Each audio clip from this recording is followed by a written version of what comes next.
just started.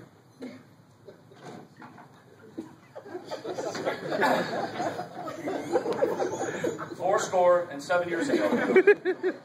Sorry. Oh, no, here we go. Good evening, Hall of Fame members, Fort Wayne Bowling Association board members, fellow inductees, and all other distinguished guests.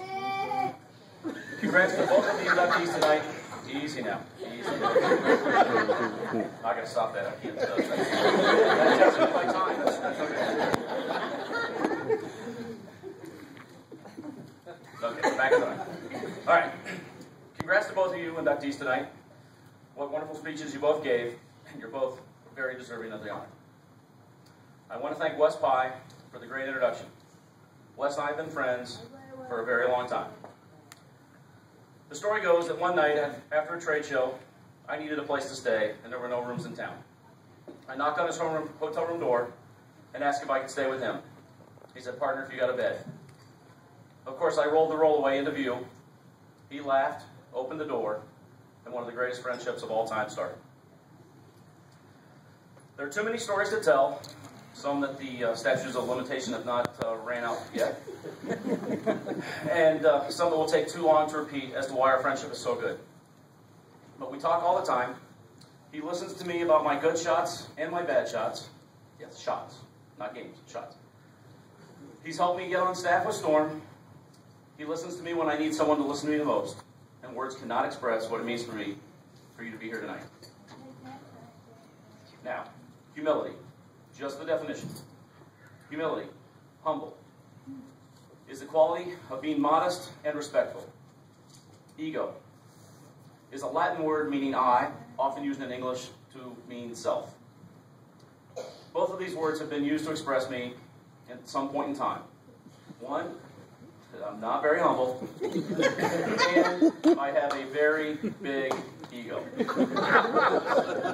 But those who get to know me understand that while some can see that, many knows that I can be very humble, and my ego usually comes out with my bowling shoes on.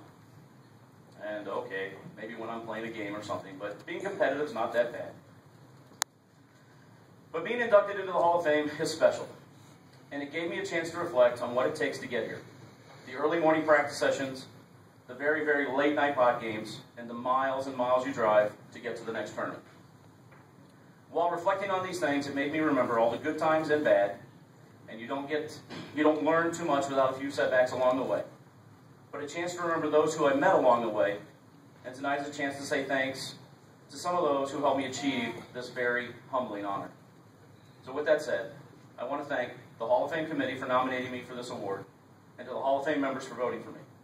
I know both can be very hard with the choices that you had in front of you. In the 107 years that the Fort Wayne Bowling Association has been an organization, there have been thousands and thousands of bowlers.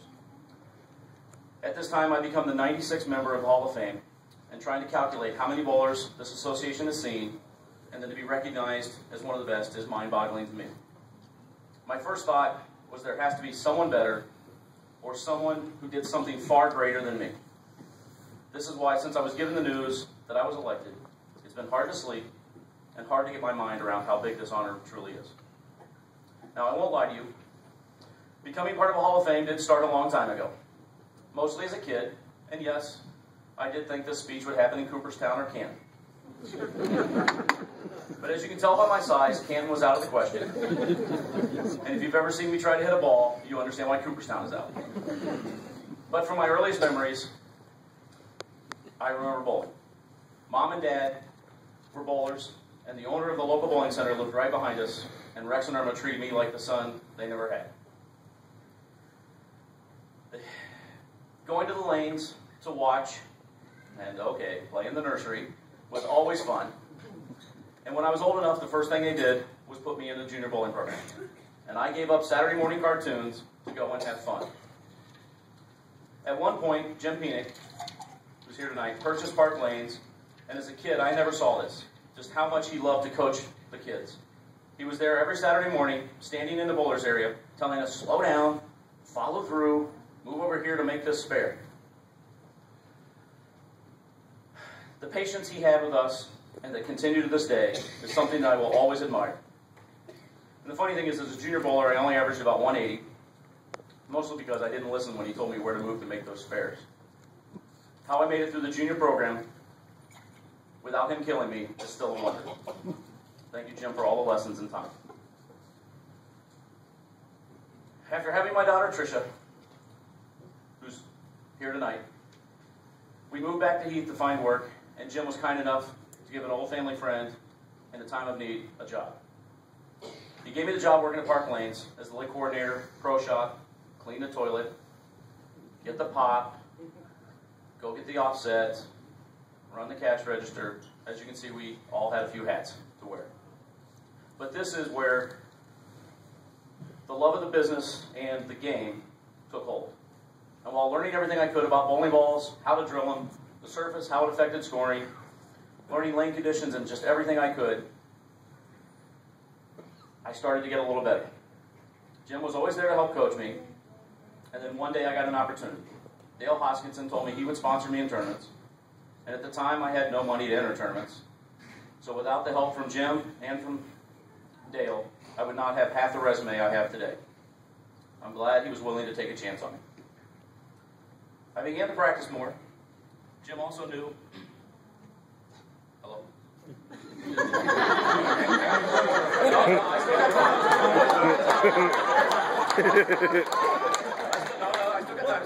I kicked the plug out. Okay. All right, I began to practice more, and Jim knew he had taken me as far as he could. He introduced me to Fred Borden, and he was able to work me into a schedule for lessons. He worked both on my physical game and my mental game. He helped me prepare for the next step, which was professional bowling. So one day, after a lesson on the lanes, he took me out to play golf at Firestone Country Club. And on hole 16, I was about right in the middle of the fairway, 150 yards out from the green, over a pond. Fred leans out from the cart and says, "You've got a 2-stroke lead. First place is $500,000. Make the shot." Yeah, you guessed it. I hit it right in the pond. Then he tosses out one of his brand new timeless balls and says, "Now, go through your pre-shot routine like we talked about and make the shot." What do you know? Hit it right on the green. I played golf with the man for 4 hours, and he taught me more than the hour that we spent in the bowling center that morning. It's funny how his lessons never stopped. So, to Fred, thank you for every lesson, both on and off the lanes. You're so passionate about the game, and I'm a better person for not only meeting you, but for you sharing your passion with me. I still to this day, when people ask me to share I share some of the lessons you gave me. Thank you for everything, and it means a great deal to me that you're here for this special night. So that's the early years. Bowling on tour was hard, and I loved every second of it. I wouldn't trade it for the world. I learned so much about myself and my game, mostly that I could compete against the best in the world, and the work ethic that it took to make a little bit of money. Now, mind you, it was just a profitable hobby, and with a family to take care of, I didn't get the chance to go full-time. But I was able to make a little money on the side to keep the family supported and keep doing what I love to do. During this time, I met Chris, my wife, and realized she became the love of my life. She would listen to my stories of bad breaks and just look right through me. She'd look at me and say, "They're just round and have holes, right?" But I knew she cared. Simplicity. Now, what she didn't like is when I'd win a tournament and we'd come home and go celebrate at Fujiyama, which is Columbus's version of Tapioca. And I mean this in a good way. She didn't like too many of the weekends when I didn't win, and she made me realize that a paycheck every week was much better than trying to make $50 for dinner. So that's what leads me here to Fort Wayne. Doug Barth was my classic salesman, and he offered me a job, and I took it. Now, it was selling bowling balls all over the state of Ohio and Michigan, and being gone all week, and then trying to tell Chris I want to go bowl on the weekend would not have been good for the marriage. So I gave up bowling for a few years. And during that time, I worked for Classic and Hammer in Brunswick, like Wes said, and I got to stay in the business that I loved and bring home a paycheck every week that Chris loved. And then we had Brady, and Brunswick had a large layoff, so life changed in a hurry. But Chris, who was a good bowler in her own right, and was always proud when she beat me that one game every year, one game, point that out, she didn't want to drag Brady to the bowling center every other week. And so she said to me, and I quote, "You can bowl in the scratch league if you don't make me bowl anymore." Well, that's when the Fort Wayne career started.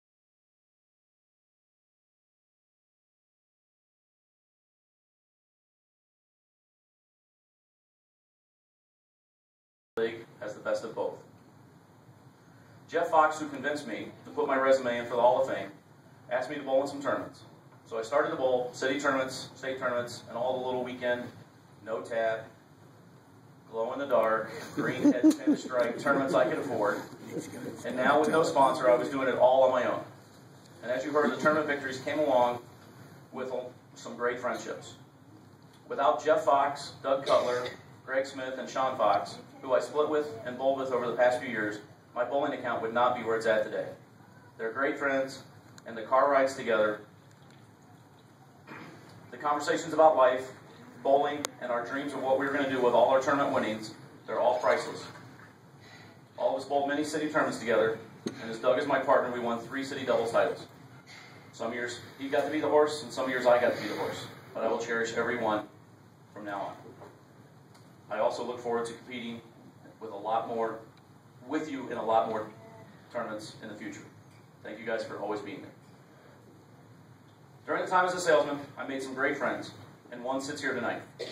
Brian Thompson and I met while he was working a small pro shop near Detroit.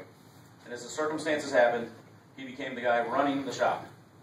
We quickly became friends over the years, and he's drilled my equipment, bowled with me, made fun of me like only a good friend can, and he's tossed a few 9-irons at me along the way. The good thing is, he was as good at throwing them as he was at hitting them. Thank you for everything. I look forward to many more years of what we have. And as I hit the senior tour, I'll be looking for the good young guy to bowl with, so stay sharp. I'll be leaning on you a lot in the future. I want to be sure and thank Vic Sockrider. He's let me practice, listens to me when I have suggestions, okay, complain, about tournaments and bowling in general. Also to Trace, who helps me, and he's drilled balls, he lets me walk in the shop, fix, repair, and just take care of my equipment. Without them, my storm equipment would not work as well as it does, and I thank you for it. Also, quick thanks to Jeff Grego. You've just moved to Fort Wayne, and you've made a big impression on the bowling community and me. You're becoming a good friend, and you're making me a better bowler every time I go bowl. Thanks. I look forward to a long, friendly competition, and maybe a partnership or two in the future. I know I have many more people to thank who have helped me along the way or supported me in some fashion. I don't have time to mention all of you, but be sure along the way I will. It is an honor and a privilege to join the ranks of Fort Wayne's greatest bowlers. My wife says she doesn't understand this Hall of Fame thing, and I try to explain it, but I just can't. Because to me, having the best in the association tell you that we think you are good enough to join us says it all. So thank you again to Chris, Brady, and Tricia for letting me chase my dreams of bowling. You cannot understand what this means to me tonight to have you here. You've supported me and put up with my bowling, good and bad. Saying thanks doesn't seem like enough. I love you and hope to make you proud of me with this little bit of talent that God has given me, long into the future. And to the members for selecting me to be part of the group, I look forward to honoring this selection and helping make the Fort Wayne Bowling Hall of Fame better long into the future. Now, the 2 biggest people I have to thank for my bowling career. Dad, who's here tonight. You showed me how to bowl, and you never let me win. I always knew that if he needed 30 pins in the 10th to beat me, I could sit back and watch 3 strikes. I remember he had not rolled a strike all game, and he needed 3 1/10 to beat me. I thought I had it locked up, of course, and guess what? Here came 3 strikes. Now, he never rubbed it in, but he made sure I knew every time we went to bowl, I better be up 31 pins in the 10th before he finishes, or he was going to win. He would tell me, I'll give you a nickel for every strike and a dime for every spare. I think he saw at a young age I was going to need work on my spare game. And if I remember right, he paid me a hell of a lot more nickels. You taught me how to win and to make every shot count. But you also taught me to say good luck to everyone before I bowl and to make sure I said good bowling, nice match when we were done. I've said this before tonight, words cannot express the thanks I need to convey for everything you have taught me, not just as a bowler, but for the person I've become. So with a room full of friends and important people, not only just in my life, but in the bowling community, I want to say thanks, Dad. I love you for everything. This one may be tough. Now for my biggest fan, Mom. She passed away this past August. You took me bowling every Saturday, You made sure I had every chance I needed to have fun at this game. You never missed a chance to take me to any sporting event that I wanted to go to, and you yelled at Dad every time he beat me because you wanted your boy to win. You traveled far and wide to see me bowl. You came to junior travel leagues. You came to the first regional finals I ever made. You came to my first PBA tour stop in Toledo, and the miles that you drove just to see me bowl. The money you spent to make sure that I had everything I needed to be a better bowler. I know you're watching tonight with a better seat. I want you to know she did all of this, and when she passed away, she was the one person in my family that never saw me shoot a 300 game. She wanted to see one so bad, and she never let me live it down. She came to a Pro-Am event that Jim had a few years ago, and I had the front nine. First ball in the 10th, I got a 9 count. Now, luckily, it was a no-tap. And I threw 2 more for the 300 game on the monitor. But I was crushed because I wanted a real one so bad. We both knew it wasn't the real thing, but she took it. So, Mom, I know you're watching. I'll keep trying to get those perfect games for you, as I know you now have the best seat in the house. Thanks for everything you did. Thanks for being my biggest fan. I want to end this. As Hall of Fame members, our goal should be to go out and promote our great sport. Help the youth to not only get better at this great game, but to make sure they enjoy and aspire to one day stand up here and thank each and every one of us for challenging them, helping them, and giving them the game that will last a lifetime. Thank you for listening to me tonight and bestowing this very, very humbling honor. I still got 4 minutes left, so I'm going to embellish here. No, I'm just kidding. I'm just happy that I did it in under 20 minutes. Now, it is my pleasure to introduce to you our guest speaker. I've told you a little bit about how he helped me, and if I took the time to tell you the people that he has helped, I'd be standing up here for a very, very long time. But just to give you an idea of some of his great accomplishments, he's inducted into 6 Hall of Fames, including the National Bowlers Hall of Fame, the National Coaches Hall of Fame. He was named the Coach of the Year by the World Bowling Writers in 2008. He's the founding writer of the Bronze, Silver, and Gold USBC National Coaching Program. He's the author of a dozen how-to books on our sport. He's then the color analyst for the ESPN Ladies Tour for 4 years. He's the recipient of the Gladys Banker Friendship Award from the WIBC. He's a proprietor of a 48-lane center he built 37 years ago in Akron, Ohio. He was the head coach of Team USA for over 15 years and has coached numerous pros starting in the 1960s. He still teaches every chance he gets because coaching is his passion. Ladies and gentlemen, Fred Ford.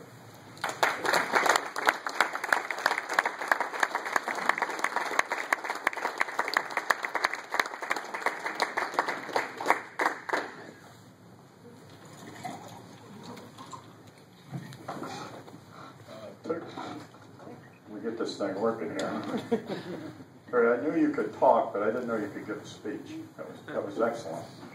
And you know, I've known Terry for a lot of years, and it didn't surprise me that he's here this evening.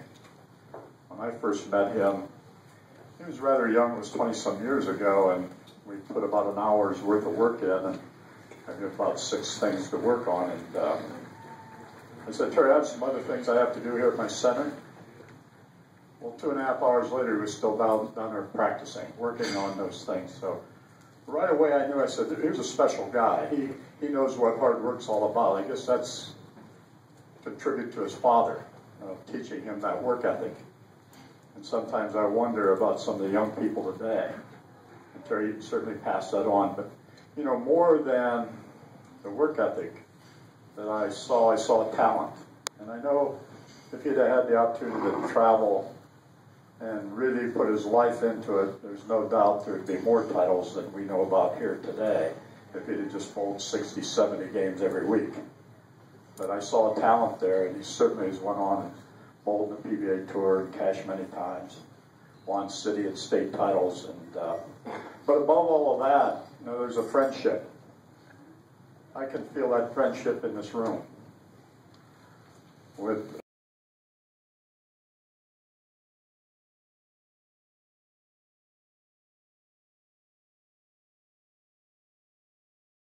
all of this is about. You know, when I was asked to come down this evening and talk, I said, you know, it always feels good for me to be in a room full of bowlers. For some reason, I started bowling at 4 years old, so I've spent my whole life hanging around the bowling center. And I'll be 72 in a couple of weeks, and I can tell you right now, I can still spend 60 hours a week in a bowling center hanging out with the bowlers and talking about the lanes and talking about the different things that happen. In fact, you reminded me of a good story that was told in Indianapolis. Thanks for that memory.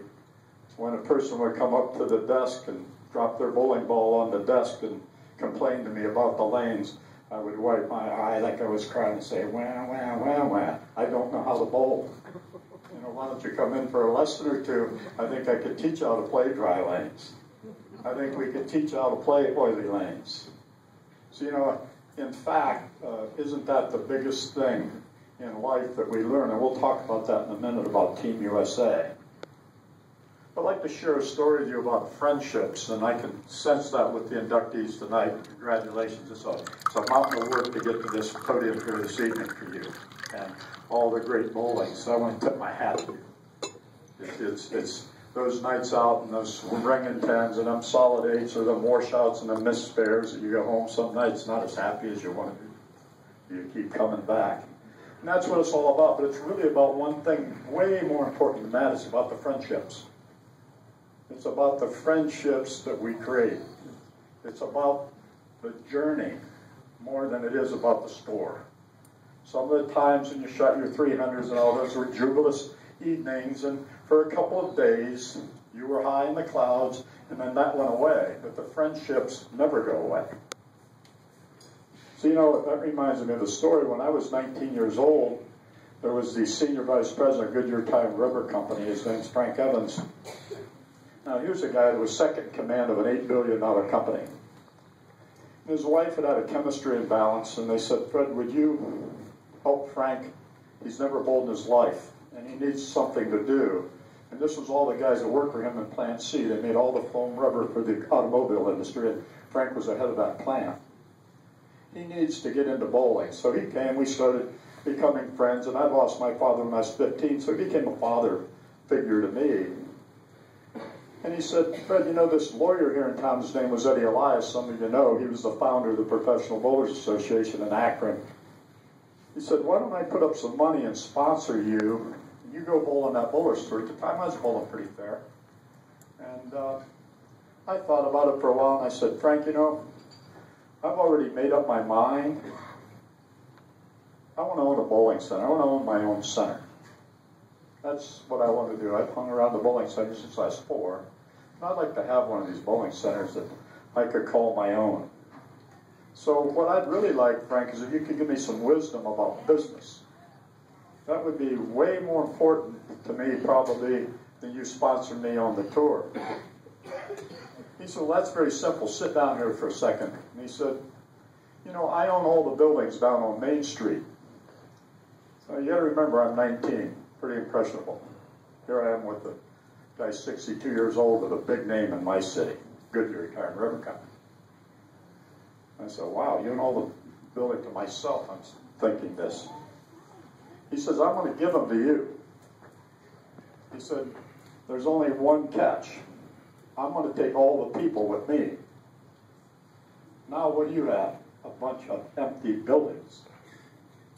So he says, it's real simple, Fred. If you want to be successful in business, you want to own a bowling center, he said, just get along with people. He said, lead people correctly. You show me someone that is good with people, and I'll show you somebody that has a pretty good chance of being successful. And I never forgot that story. You know, it's all about people and friendships. That's what this whole thing is about. You know, when you look at our sport, there's no doubt that we have the best sport, period. I see seventhsons in my bowling center all the time. I've never seen a seventhsons on a golf course. I see grandmothers and grandfathers mothers and fathers and children at my bowling center bowling all the time. 7 of them down there, high-fiving, throwing gutter balls, throwing strikes, having a good time. That's family bowling. I was in Florida this winter. Go over to see Nelson Burke Jr., and a guy walks up to me and said, "Hey, Coach, I know who you are. Here's a cupcake." "A cupcake? What's this for?" He said, "Well, it was my birthday yesterday." I said, "Your birthday yesterday?" "Yeah, and we're celebrating today." I said, "Really? How old were you?" And I could tell he was, he said 100 yesterday. This man was 100 years old. He's there bowling. He bowled 156 that game. 100 years old. And yet we have 4 years old playing on bumpers, don't we? I see it all the time on my center. Little 4 years old having a good time. I'll never forget one time we had a special group that was bowling. A group of autistic children. And this little gal couldn't get the ball down the lane with much speed. She'd throw it down the lane, it'd roll off in the channel. But when the rake sweep would knock the pins down, she'd just have a heck of a good time. That's bowling. And that's what our sport's all about. Look at what's happening in our sport with high school bowling. It's growing leaps and bounds. It's the fastest growing sport in America today, high school bowling. I'm waiting for the time when the high school players get married and have babies, and then they bring their babies to the bowling center and they say, "Hey, honey, I want a night out," or "Hey, honey, why don't we bowl in the mixed league?" That's going to be the rebound of our sport because, you know, like in Akron, Ohio, we were the rubber capital of the world. We lost the Firestones. That was Bridgestone now, bought by the Japanese. They moved the factories. We had 11 leagues just out of Firestone, with nothing over 700 people that bowled in those leagues just from one company. The Goodyear, Firestone, General Tire, B.F. Goodrich, all the factories across this nation, we lost all of our league bowlers because of the factories. And then along come automatic scores. I think it's the worst thing ever happened in our sport, to be honest with you. I'm a proprietor. I hate to tell you what I've spent on automatic scores. But we had 170,000 league officers, secretaries that used to fill their leagues every year. "Oh, we don't need you. We have automatic everything now." Well, I got news for you. Those machines can't invite people to our bowling centers. They can't bring people into these leagues. That won't work. Those machines can't do that. That takes people. So when we look at our sport and we look at being there every week and all the things that happen from the 100-year-old, the 4-year-olds, to the 300 games, to the gutter balls. There's still gutter balls, man. We're supposed to call them channel balls now. But they're still gutter balls to me. You know, and one of the biggest thrills I ever had in my life was being coach of Team USA, so I'd like to share a couple things with you on that. And I won't ramble on too long. I know it's been a long evening for y'all. But Team USA, with the Chris Barneses and the Pat Healy's and the Linda Norrie Barneses and I could go on and on. I hate to even name any names because there's so many great players that have been on that United States team. But I can remember one time we're bowling in Malaysia, and there was a Dr. Nathan there, skin specialist, and I got to tell you, he wasn't the nicest guy in the world from a friendship standpoint, or he sort of was stuck on it. I don't know. He walked around, and he had an air about him that sort of irritated everybody. So we're bowling, we get down to the final matches, and there's this kid, Derwin Petrie. I think, Wes, you know him pretty well. Barry, you know him. Good bowler from, I think, Baton Rouge, was he? Baton Rouge, Louisiana? So now he's our 4th player. It's a very tight match. We're playing for the gold medal. And he gets up and he throws a shot, and he just wheels it out to the right, and turns back to the pocket and just knocks the pins everywhere. I mean, there was 10 pins in the air going all directions. He turned around and looked at Dr. Nathan and pointed at him and said, "That's what I'm talking about." And pointed right at this doctor who we had beat for the title. I said, "Terry, easy, easy, easy." But isn't it funny how we remember some of those moments? We played in Puerto Rico, and the first time ever, and the only time ever in the history of the World 10-Pin Bowling Federation, we won both the men and the women. Now, there's over 70 to 100 countries that play in these tournaments, in these world tournaments. World bowling is huge. And it makes me so sad that all of us don't know that, and we can't appreciate how big the World Championships really are. We walked into a stadium in the United Arab Emirates, and there was 60,000 people in the stadium. It's the kickoff to the World Championships of bowling.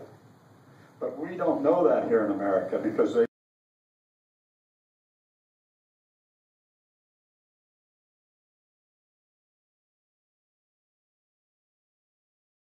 was really reading the lane real well. So I said, Lisa, in the team meeting, I said, would you mind if tomorrow I put you on leadoff? I said, your ball's really reading the lane real good. We're bowling 96 games of Baker. Now, for those of you that don't know what Baker bowling is, it's where the first bowler bowls frame 1 and frame 6. Second bowler bowls second and 7. You have one score for all 10 players. Each player plays 2 frames. We bowled 96 games of Baker. So the next morning we get up, we're ready to go, and I said, Lisa, now you're going to play lead off, and we're getting loosened up. Now, we get one game, or you get 2 shots on that lane, and you move.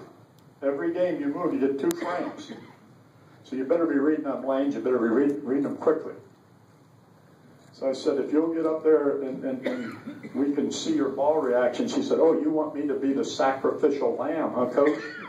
I said, well, if you want to look at it that way, Lisa, that's fine. The Lord would have it, she gets up there and throws the ball and just throws a perfect strike. And she turns around and looks at me and goes,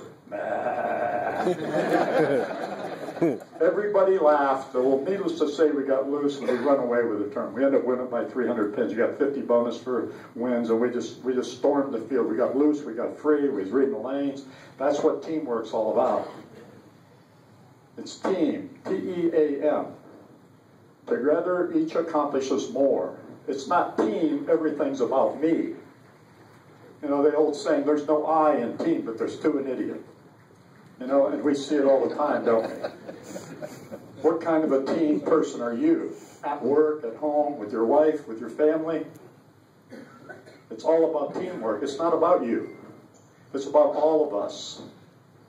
It's about everybody sharing our great sport and sharing our life. And it's not just about how many strikes you throw. Isn't it funny how sometimes we can get carried away? And I can tell you, I've been embarrassed myself a few times in competition. We get so worked up over trying to win.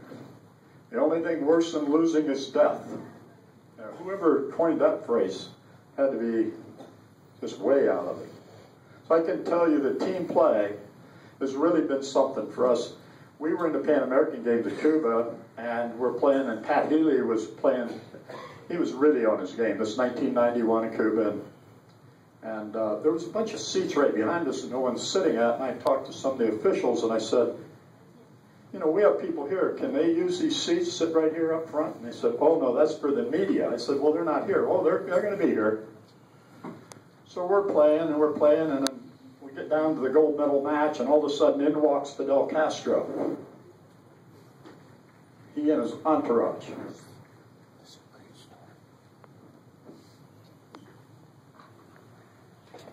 Healy throws a strike to win the gold medal.